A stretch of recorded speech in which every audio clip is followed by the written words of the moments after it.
Welcome to another edition of the Gridiron Report. I'm Jarret Johnson. I have another staff hiring to discuss.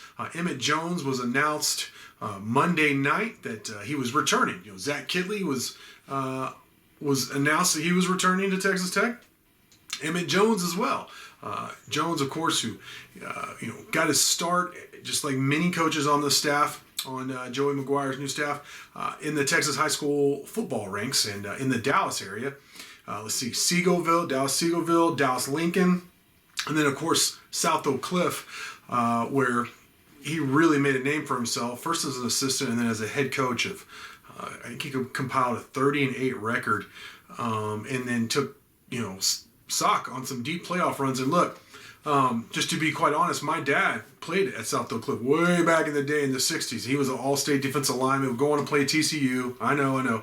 But needless to say, my dad, my family, we keep tabs of on South Oak Cliff. And there have been some real lean years there. And what Emmett Jones did there was nothing short of miraculous.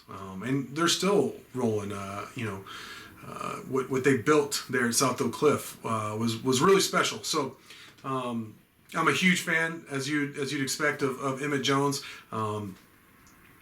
Some of the guys he developed, who springs to mind is Antoine Wesley, who was originally a two-star guy, who under Emmett Jones really developed, obviously into one of the best receivers in the nation, and he produced one of the most prolific seasons in Texas Tech receiver history, which that's quite a mouthful when you think about some of the guys who have come through this place. So Emmett Jones joined Texas Tech under Cliff Kingsbury. I think it was 2015, and he was a support staff position at first. I think it was like director of player personnel, one of those recruiting positions. And he was promoted quickly after just 1 year to outside receivers coach. Like I said, worked with guys like Antoine Wesley, Dylan Cantrell, Derek Willies. Just a lot of those guys, some really good players.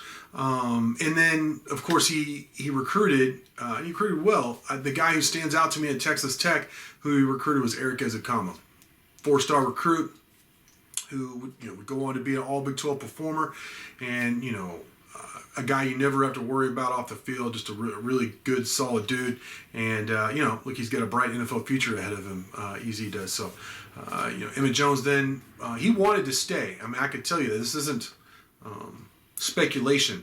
When Kingsbury was let go and Wells came in, Emmett Jones wanted to stay.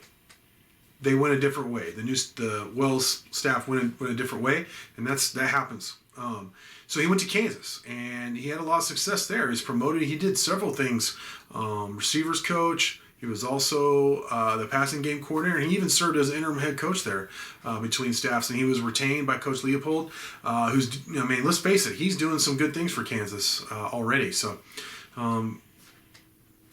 Emmett Jones has been held in high esteem everywhere he's been, whether it be the Metroplex out here in West Texas or up in Kansas. And I think this is just a tremendous hire, both as a developer. I think he's a very good coach in terms of developing receivers, but I also think as a recruiter, he can go into any living room or any high school in the Dallas area, which has a lot of talent. I know some of the, obviously a lot of the schools in Dallas ISD, the programs aren't, great, but the talent is off the charts. Trust me, I've covered it. I've been there. I've seen it myself.